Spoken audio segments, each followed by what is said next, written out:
Viha on inimese kaitsereaktsioon mitte hakkama saamisele. See mõte peegeldab sügavat arusaama inimkäitumise ja emotsioonide keerukusest. Viha ei ole lihtsalt negatiivne või destruktiivne tunne. See on reaktsioon, mis aitab inimesel toime tulla olukordadega, kus ta tunneb end ohustatuna, ebaõnnestununa või ülekoormatuna.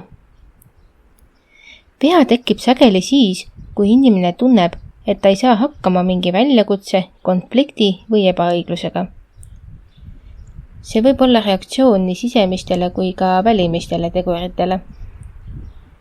Näiteks kui inimene seisab silmitsi olukorraga, kus ta tunneb, et tema eneseväärikus, õigused või kontroll on ohus, vallandub viha kaitsereaktsioonina. See emotsioon on justkui signaal, mis juhib tähelepanu sellele, et midagi vajab muutmist või lahendamist.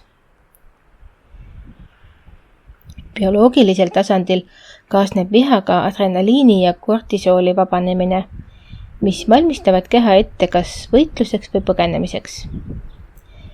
See tähendab, et viha võib anda inimesele lühiajaliselt jõudu ja energiat, et seista vastu raskustele.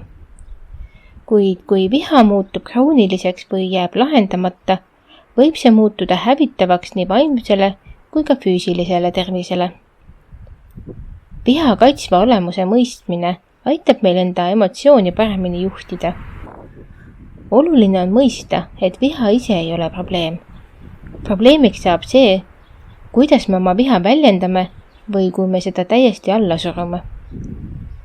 Kui viha allikaks on tunne, et me ei saa hakkama, siis võiksime pigem keskenduda nende põhjuste mõistmisele ja lahendamisele.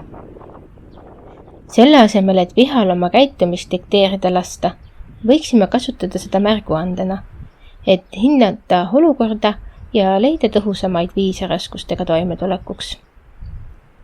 Praktiliselt võiks viha juhtimine alata eneseteadvusest.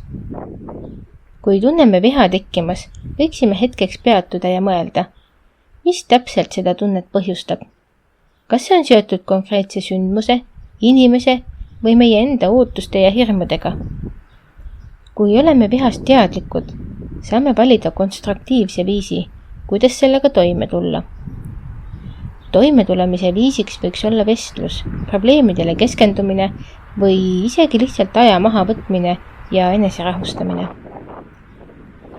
Kokkuvõttes peegeldab mõte, viha on inimese kaitsereaktsioon mitte hakkama saamisele, seda, kuidas emotsioonid on tihedalt seotud meie ellujäämisinstinktide ja psühholoogilise heaoluga.